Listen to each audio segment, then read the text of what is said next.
네, 오늘 본 말씀은 에베소서 2장 1절부터 10절까지 말씀입니다.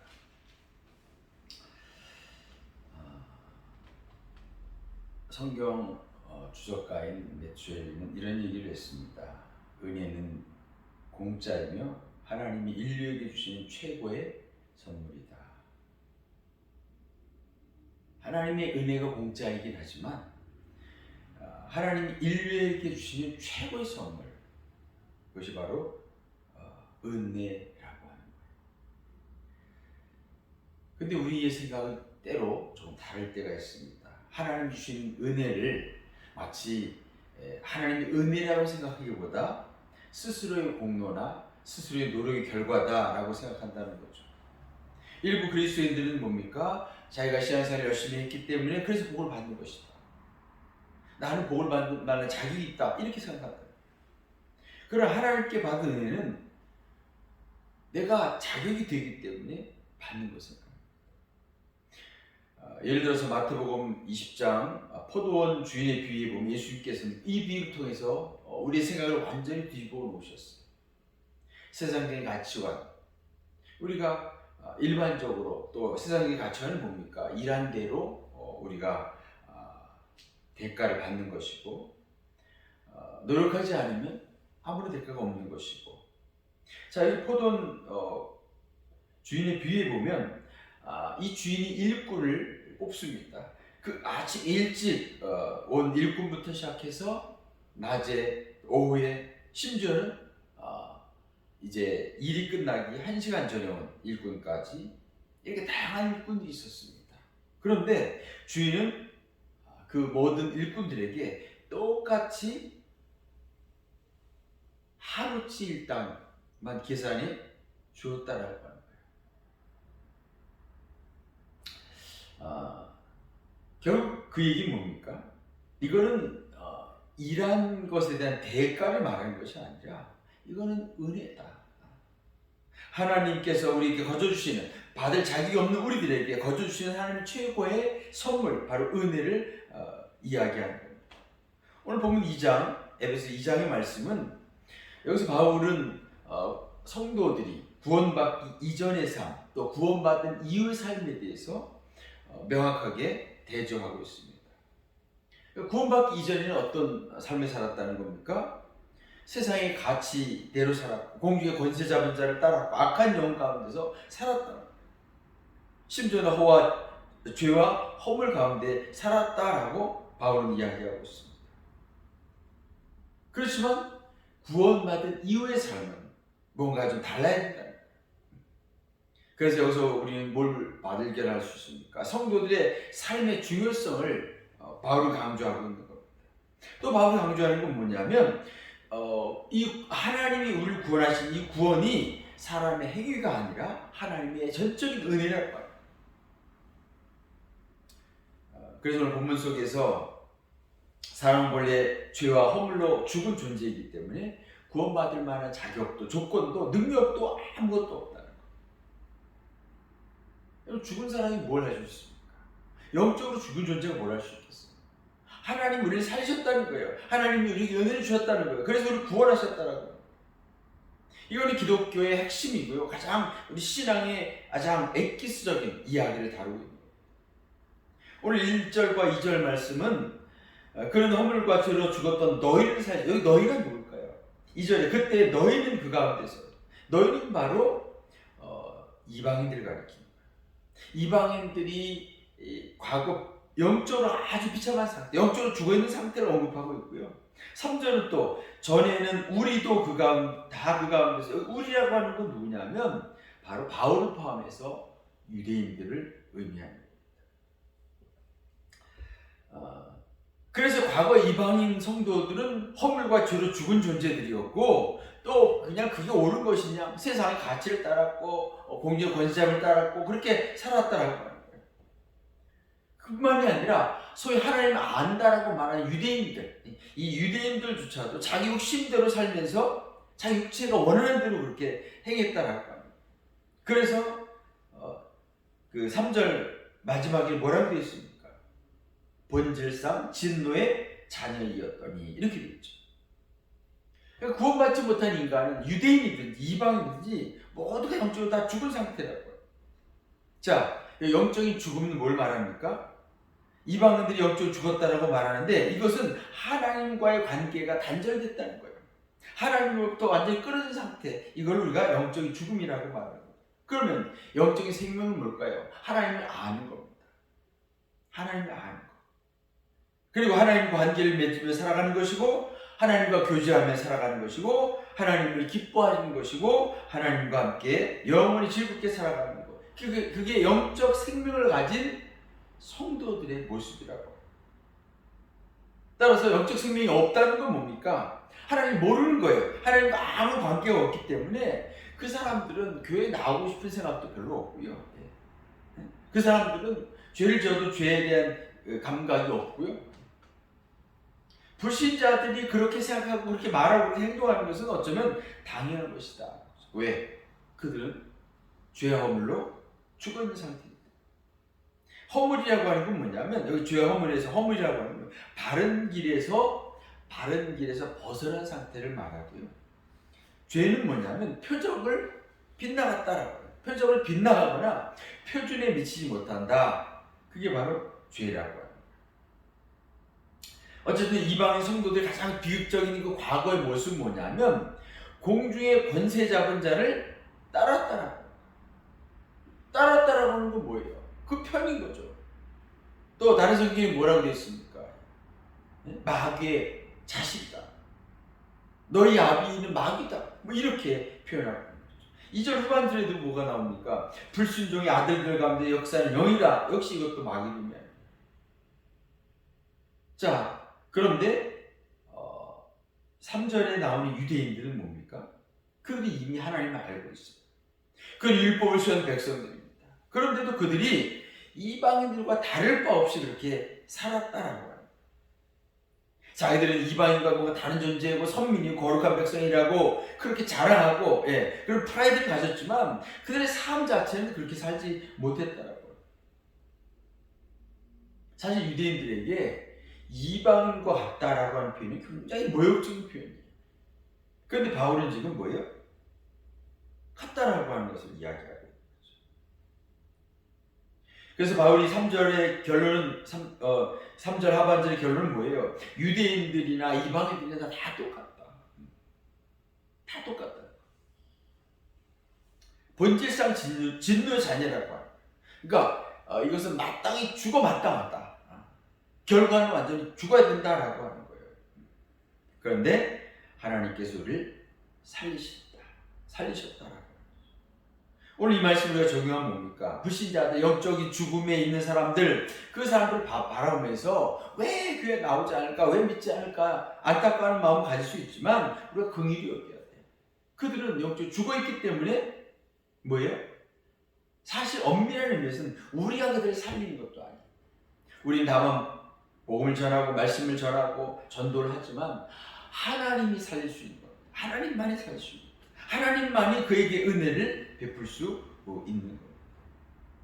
다만 우리는 뭐예요? 그들에게 복음을 증거할 수 있는 대로 증거하고, 또 우리 자신을 돌아보면서 어때요?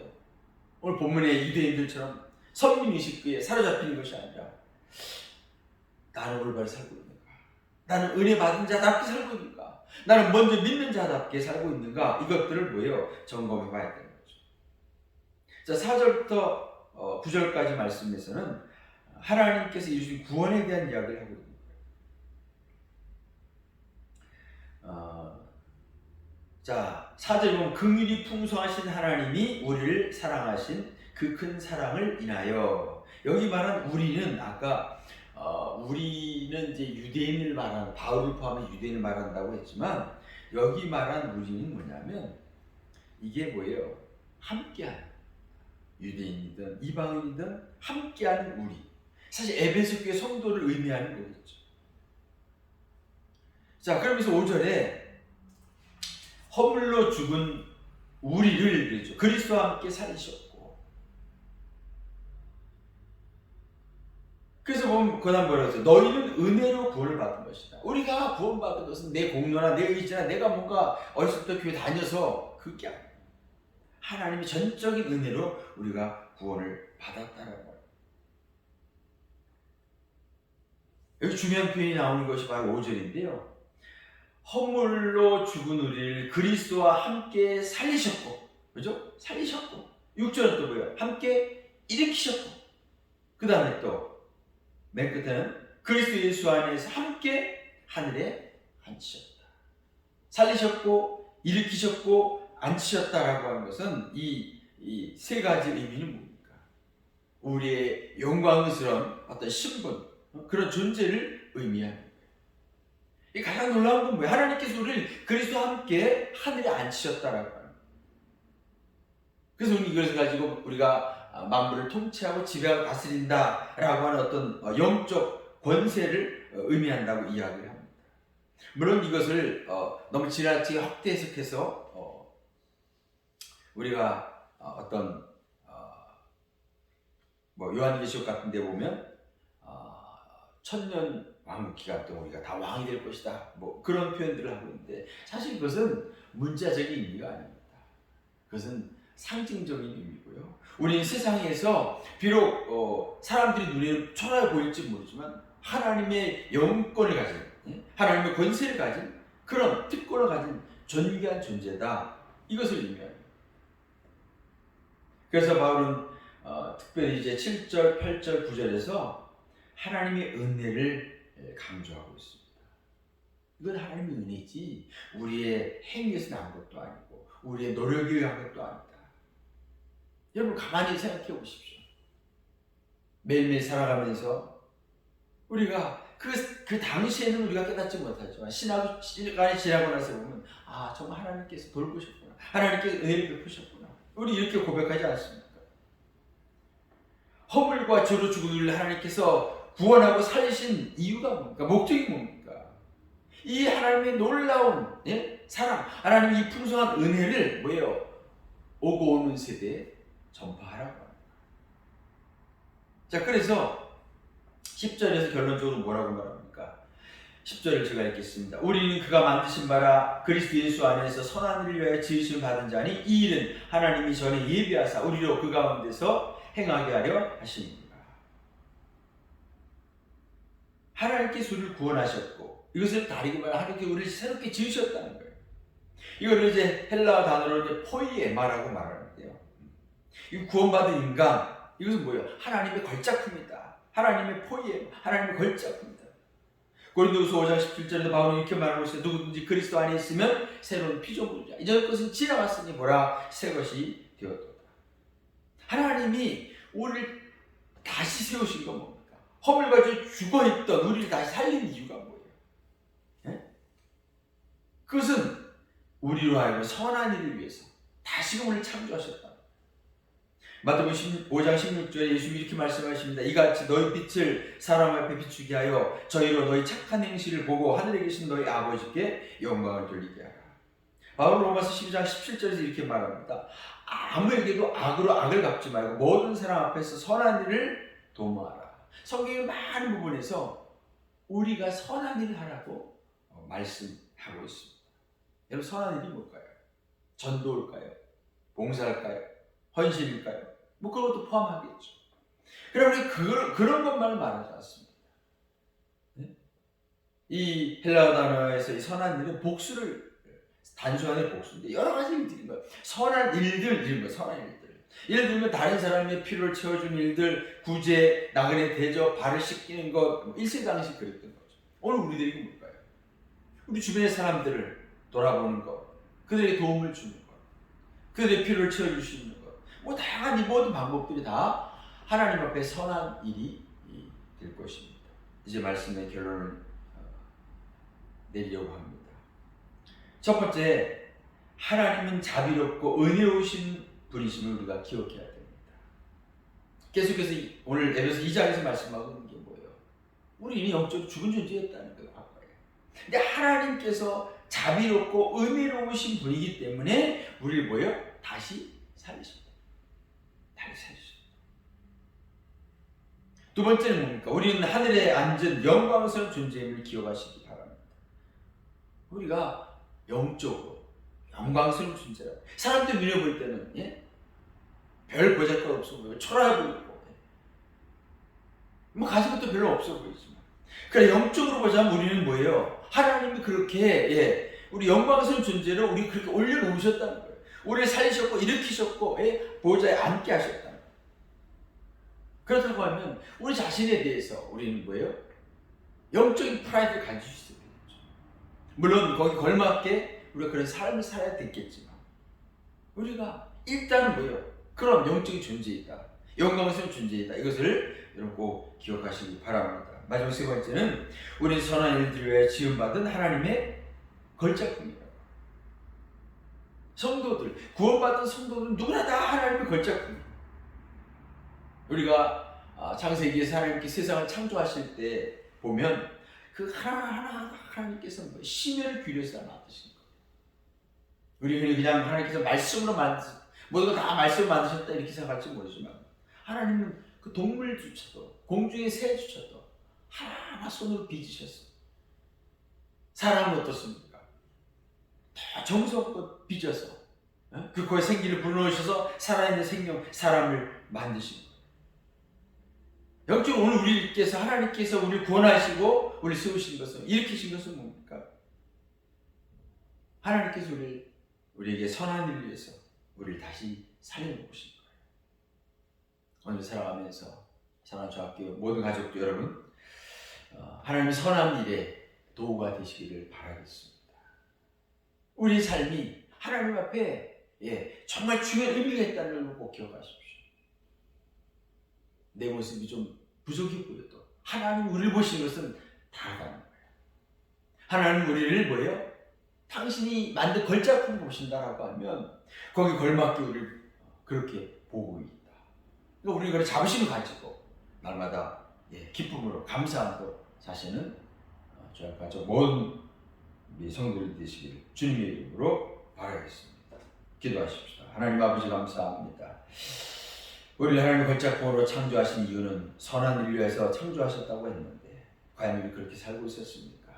그러지 못한 부분들을 회개합니다. 하나님, 이제 앞으로의 삶을 통해서 하나님의 의도에 맞게 거룩한 삶, 복된 삶을 살아가는 모든 주신 가족이 다 되도록 역사에 주옵소서. 예수 그리스도 이름으로 기도하옵나이다. 아멘. 감사합니다.